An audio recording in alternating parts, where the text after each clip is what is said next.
Agora nós vamos até Brasília. O vice-presidente da Frente Nacional de Prefeitos é o prefeito aqui de Porto Alegre, Sebastião Melo, que está em Brasília. Tem uma agenda de mobilidade urbana também lá.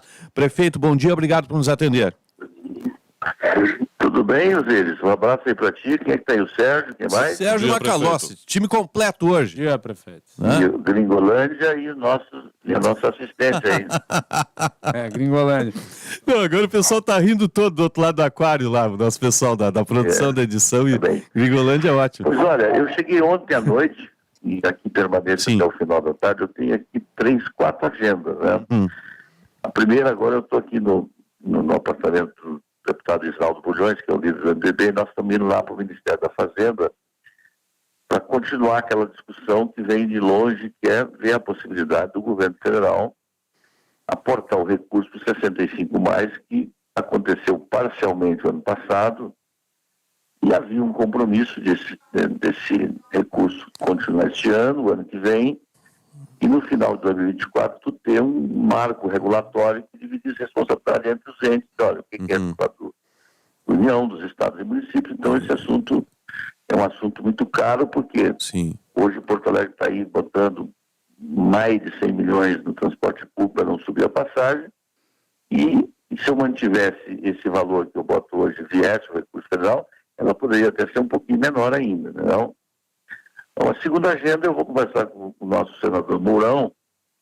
Nós, prefeitos, dividimos aí de falar com os nossos senadores de cada estado sobre a reforma tributária, que na nossa avaliação, os municípios perdeu de 1-0 na Câmara dos Deputados e precisa equilibrar esse jogo no Senado. Então, ou seja, a reforma que foi votada na Câmara, na nossa avaliação, ela tira a autonomia dos municípios, e os municípios que arrecadam, que é o caso de Porto Alegre e outros municípios, eles serão muito prejudicados, não?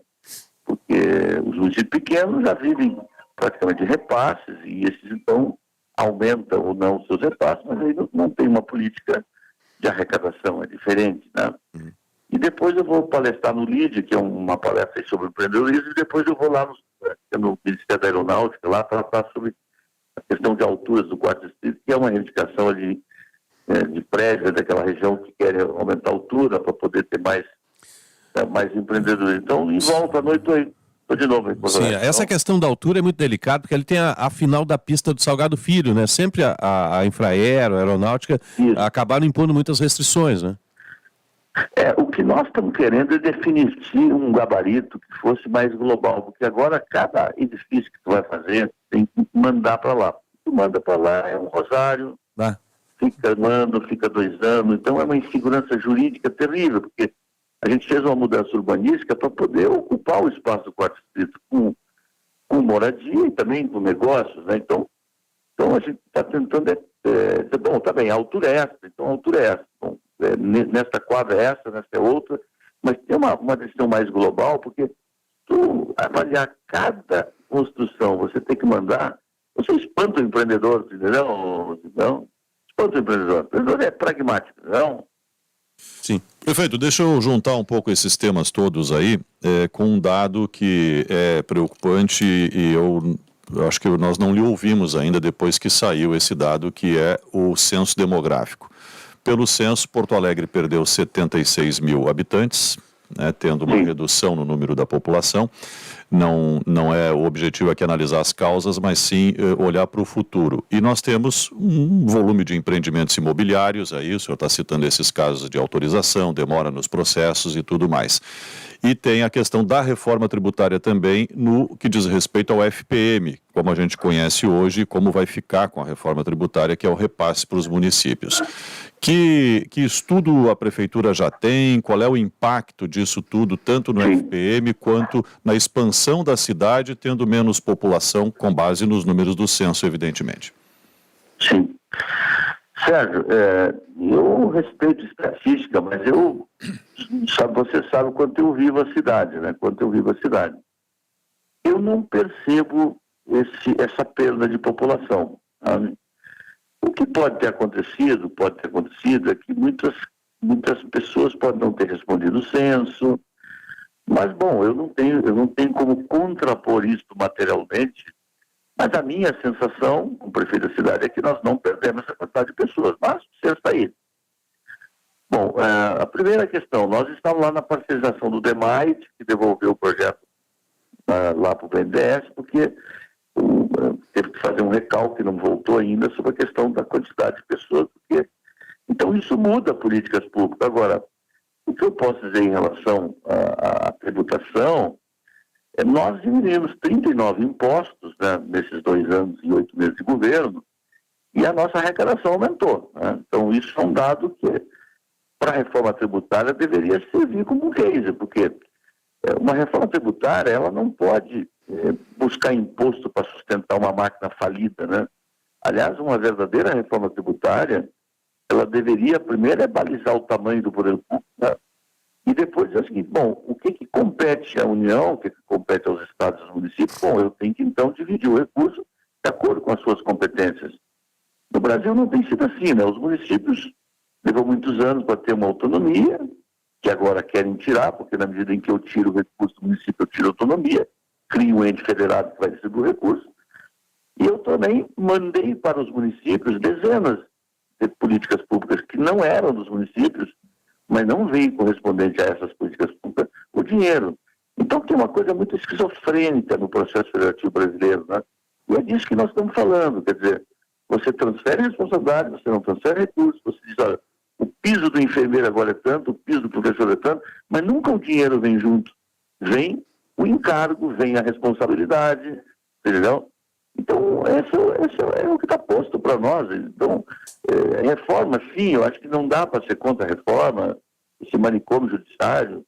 Agora, o que aconteceu na Câmara foi uma conjunção de interesses políticos que olhou muito mais para a política do que para o econômico, entendeu? Porque se vota uma reforma para votar, o relatório é lido e abre-se o painel para votar, eu acho que democracia tem vários pilares, mas um deles é transparência dos atos, não? Prefeito, bom dia. O senhor está nos ouvindo? Alô? Alô, prefeito? Está ouvindo, prefeito? Estou ouvindo. O Macalossi quer lhe fazer uma pergunta aqui. Prefeito, bom dia, é um prazer falar com o senhor novamente. Falar sobre situações complicadas aí que aconteceram recentemente, queria ouvir a sua avaliação. A primeira delas, eu vi o senhor se manifestando em relação a uma das CPIs que estão tramitando na Câmara Municipal, uma das CPIs que versa sobre a situação ocorrida na Secretaria Municipal de Educação. O senhor criticou aí a condução dos trabalhos da CPI e eu gostaria de lhe questionar sobre como é que está o andamento da auditoria na Secretaria. O que o governo já apurou e o que vai fornecer às CPIs de informação?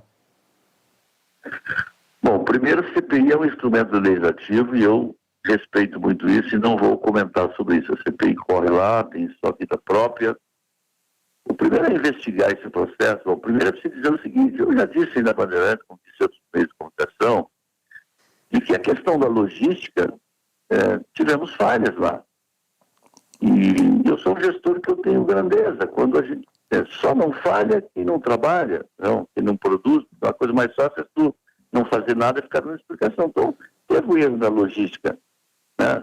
Tinha que ter chegado a tomada antes, o carrinho para carregar o computador, entendeu? Antes de chegar ao computador. Agora, as compras foram feitas corretamente, a quantidade foi correta, a maioria já estão na vida real para o aluno. Eu tenho andado pelas escolas e tem vindo essa criançada lá da Vila Popular muito alegre, tem inovação. A auditoria que nós fizemos, ela tem 130 e poucas páginas.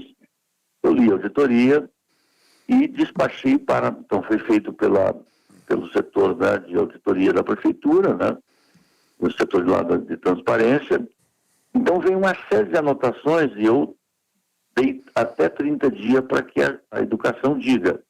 Isso que eles estão dizendo aqui é verdade? Não é verdade? Isso foi corrigido? Isso não foi corrigido?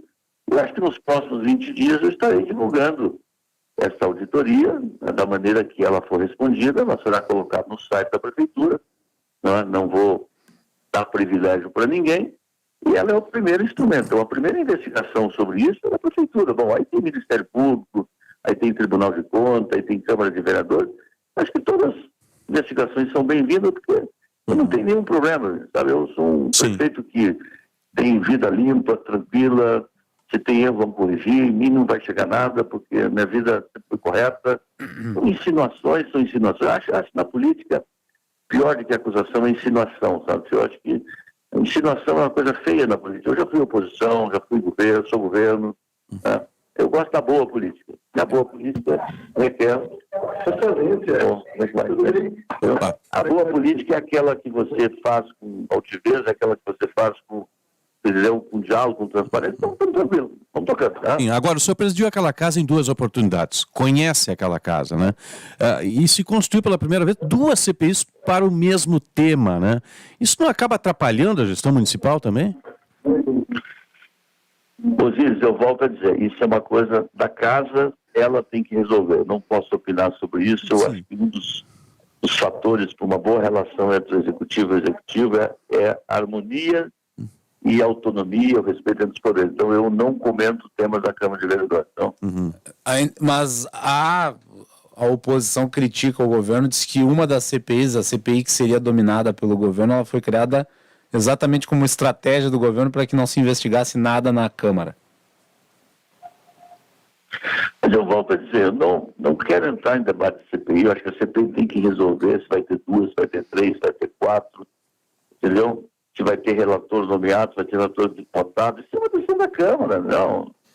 Eu presidi a Câmara, eu não conheço nenhum relator indicado por presidente da CPI. Bom, mas a Câmara, a vida pode mudar, né? Então, acho que esse é um debate que está posto, tá? Então não me cabe. Me cabe é o seguinte, funcionários sendo convocados devidamente, legalmente, todos serão disponibilizados para a CPI. Eu não recebi nenhum pedido de informações ainda da CPI. Acho que chegou um pedido só até agora sobre esse relatório. Eu vou disponibilizar na medida em que a educação tiver respondido. Então, os pedidos que foram feitos serão atendidos e desnecessário até ofício, né? Mas vou atender tudo, mas a Câmara tem a sua vida própria. Não? Agora, o senhor falou da altura dos prédios aí do 4º Distrito, da questão da aeronáutica. O município vai conseguir remeter ainda este ano a reforma do plano diretor para a análise da Câmara, prefeito? Será remetido este ano para a Câmara de Vereadores e a Câmara terá o prazo, e aí, volto a dizer, o tempo passa a ser da Câmara, né? Aí o governo fica à disposição para prestar informações. Aí o tempo, porque ao fim e ao cabo o plano diretor não se faz por decreto, não se faz por portaria, se faz por lei. Então vai chegar lá, a setembro, outubro, cai na Câmara, não? Sim. Tá bem? Prefeito, discussão sobre... Eu estou entrando aqui na audiência aqui do Ministério, tia, então peço compreensão, se vocês quiserem falar um pouco mais amanhã ou mais tarde, estou à disposição de vocês. Tá certo. Mas eu agradeço demais a possibilidade de estar com esta rádio que fala todo dia sobre Porto Alegre, e de Porto Alegre é que eu gosto de falar. Com certeza, boa audiência. Venha tomar um café conosco semana que vem aqui, prefeito, tá? Vou aí. Um abraço. É bom demais. É quente? Ainda, um abraço, boa jornada. Frente a frente é maravilhoso, tá? Um abraço, saúde e paz. Tá? Um abraço.